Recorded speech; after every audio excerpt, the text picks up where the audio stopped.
Orion Township dignitaries celebrated the official grand opening of Baldwin Road with a ribbon-cutting ceremony.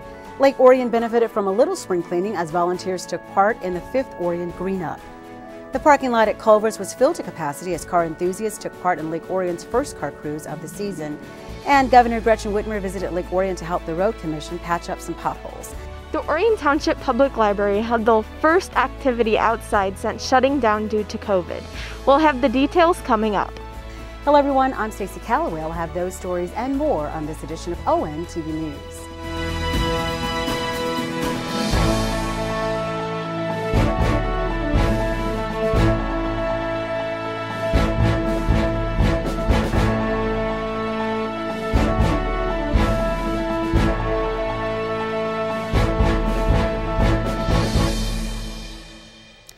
In 2017, construction began on improvements to Baldwin Road, impacting commuters and businesses alike. 4 years later, dignitaries came together to celebrate the official completion of the project.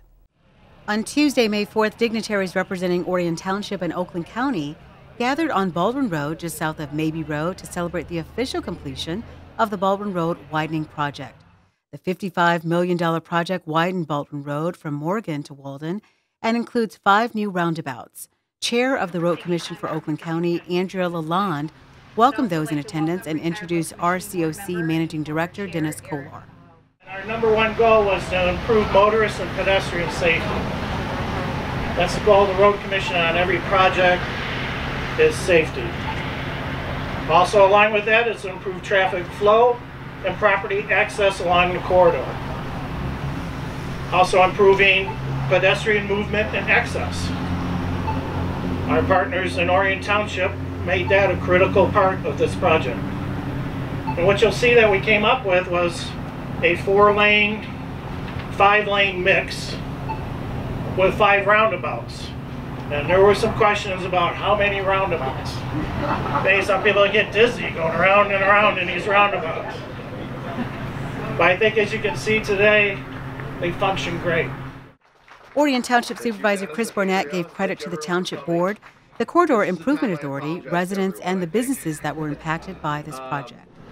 This has been a labor of love. That's the best way to describe this project, and I'm extremely grateful for the team that's here and to finally be here today celebrating with all of you.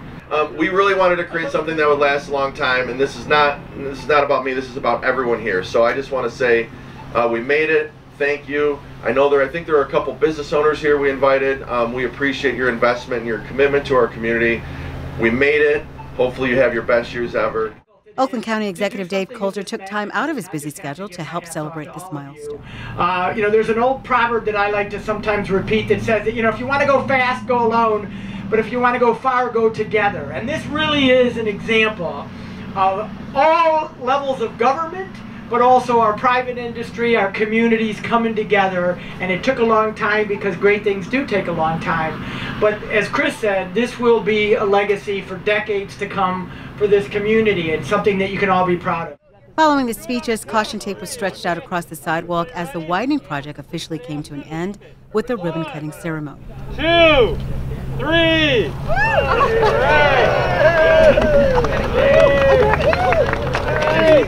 Just a few minutes later, Township representatives traveled south in Baldwin to Jordan Road to officially dedicate the Playful Dragon Playscape project. Made possible thanks to a grant and the collaboration of several parties, the Dragon greets travelers who are heading north into Orion Township on Baldwin Road. Yeah. Ready? All right, go. So this property was purchased by the Road Commission as the right-of-way acquisition because the building that was on this property was close to the road, actually where the road was going to go through. So they had to purchase the property to build the road. They used it for staging of equipment and materials during the first phase, and then we knew that this was going to be excess property, so I reached out to the Road Commission and said, hey, what are your plans with this? The township would like to acquire it. So we worked with them back and forth for a while, and ultimately we were able to negotiate the price of $1 for this property, and here we are. Who took care of the materials and construction and all that? Yeah, so this was an amazing team project. So we received a grant from the Ralph C. Wilson Foundation for $65,000, but that didn't cover the whole cost. We also worked with the local developer of the Breckenridge townhomes up the street, Pulte Homes. They provided a lot of the in-kind work here, getting the site ready. And then the Corridor Improvement Authority chipped in, as did Parks and Recreation. So this was really a collaborative effort to get this done. The world celebrated Earth Day on April 22nd. Here in Lake Orion, residents did their part by doing a little spring cleaning. On Saturday, April 24th, more than 100 volunteers fanned out across Orion Township to take part in the 5th annual Orion Green Up.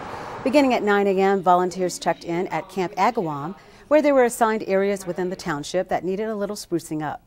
A majority of them are general debris cleanup and trash removal along roadsides, trails. Other projects could either be planting trees in parks or other beautification projects. Over at Jesse Decker Park on Squirrel Road, a large group of volunteers came together to plant trees near the park. Yeah, so we had a member of the HOA over there reach out to us and say they love the parks, they love that area, they wanted to give back to it. So we've been coordinating with them for the past few weeks, dropped off 11 trees, topsoil mulch, and they're taking the initiative to plant them in the parks and to help future generations. So. We're told the turnout was the best ever in the 5 years this program has been taking place in the community. We have to assume it's due in part to residents eager to get out and enjoy some fresh air and sunshine while giving back to the community following a long and challenging year. Just a big heartfelt thank you to everybody. Obviously, I'm biased because I live parks, but it's the benefits for health and mental benefits are tremendous, and for you to get out and help your community and support our community and the earth and our environment, just very grateful and thankful for your hours and your hard work.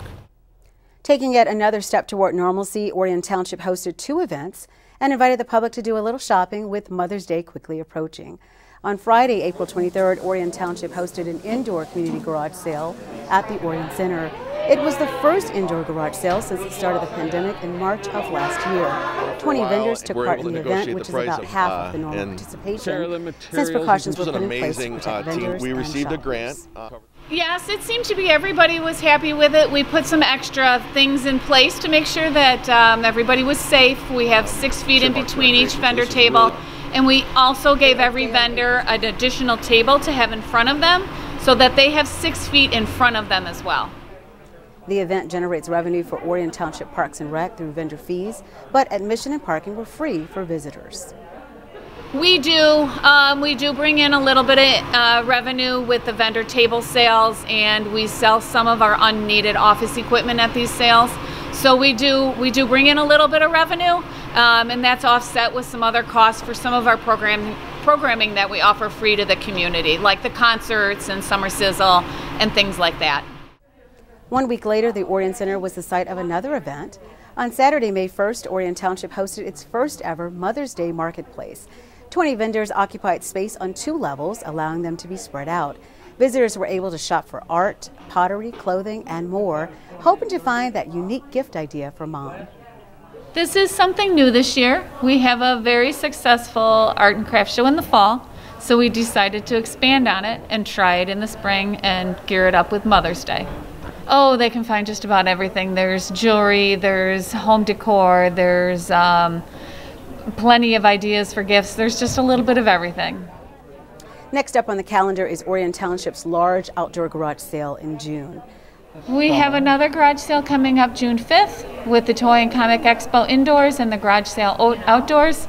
The sale is from 9 to 3, and then along with that event we will have shredded on that very same day from 11 to 1. For more information, you can call 248-391-0304, extension 3500, or visit orionparks.com.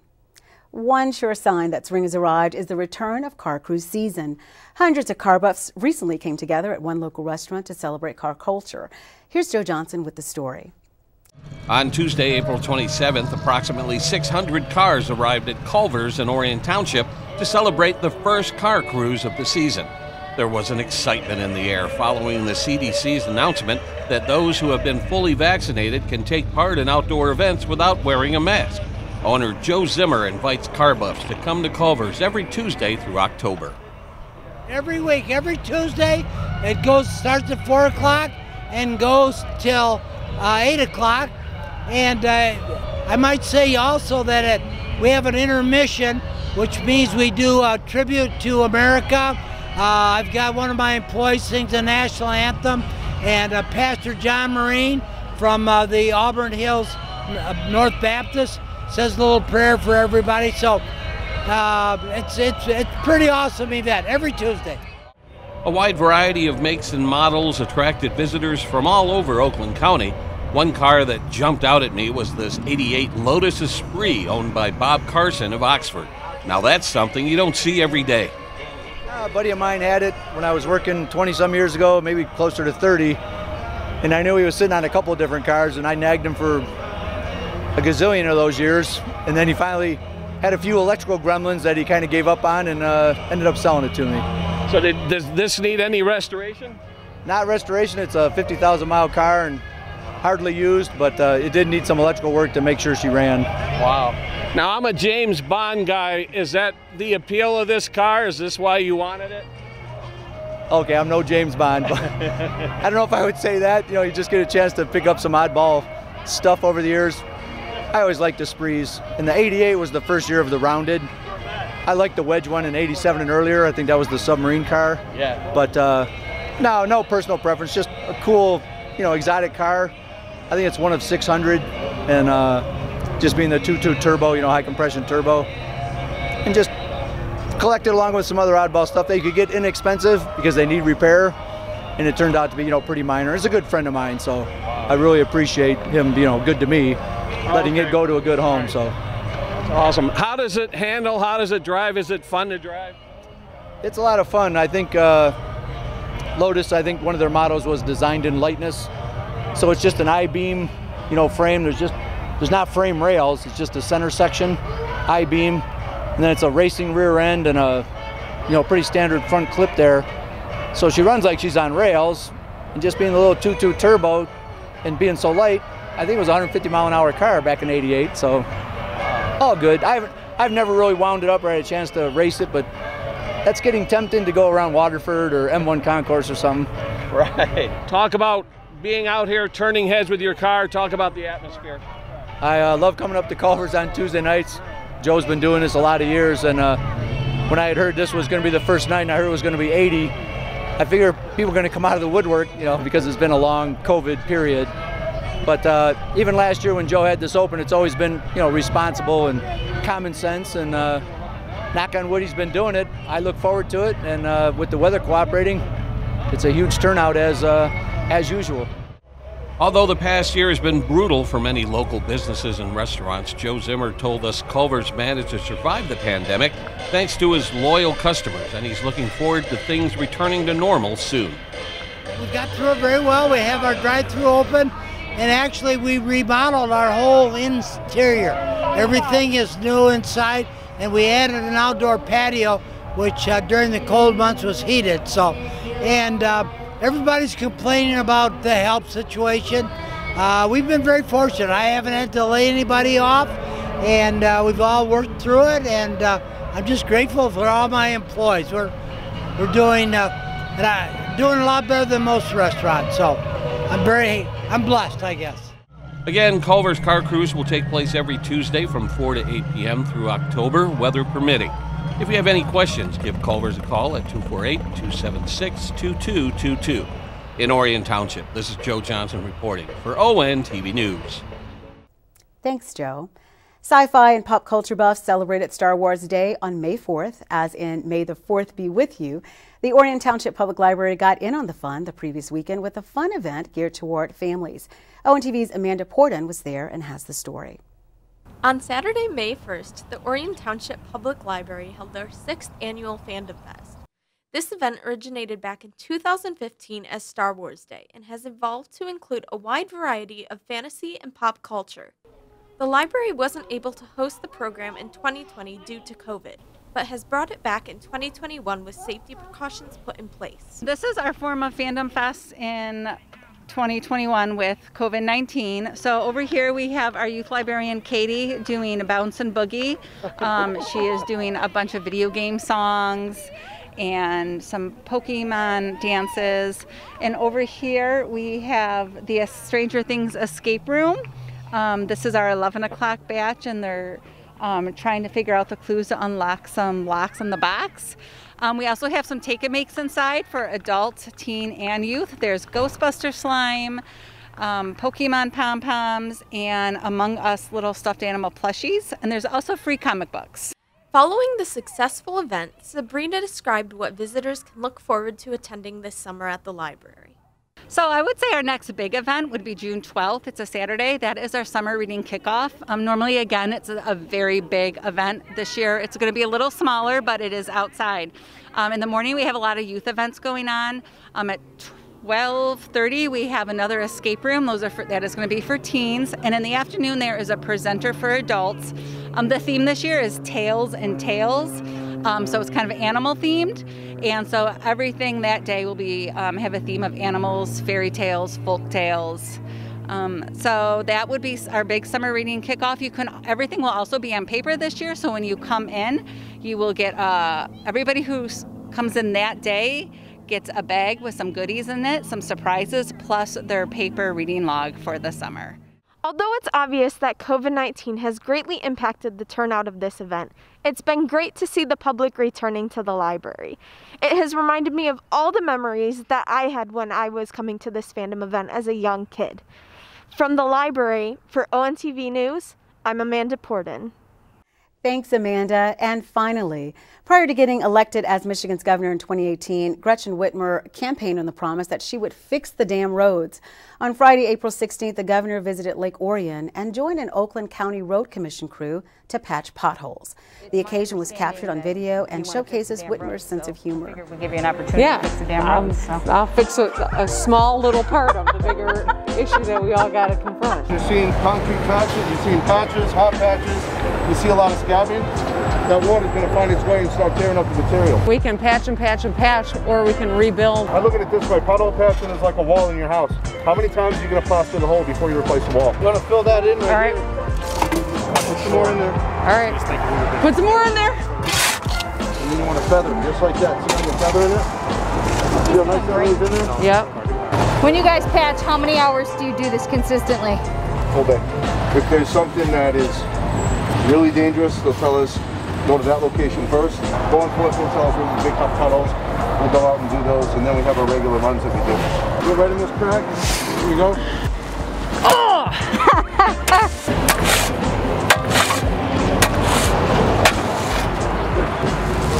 Good job.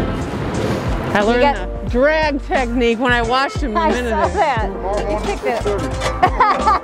All right, I'll be here. Tomorrow's Saturday, it's time and a half, so good job. I want donuts in time and a half. You see where I am? You can see the driver, you always want to be in his line of sight. Yeah. So this is forward. And when you see a place where you want it to stop, all right, you're gonna give him basically a cutoff sign like go like this, or you're gonna put your fist up. Okay. High. All right. That was awesome.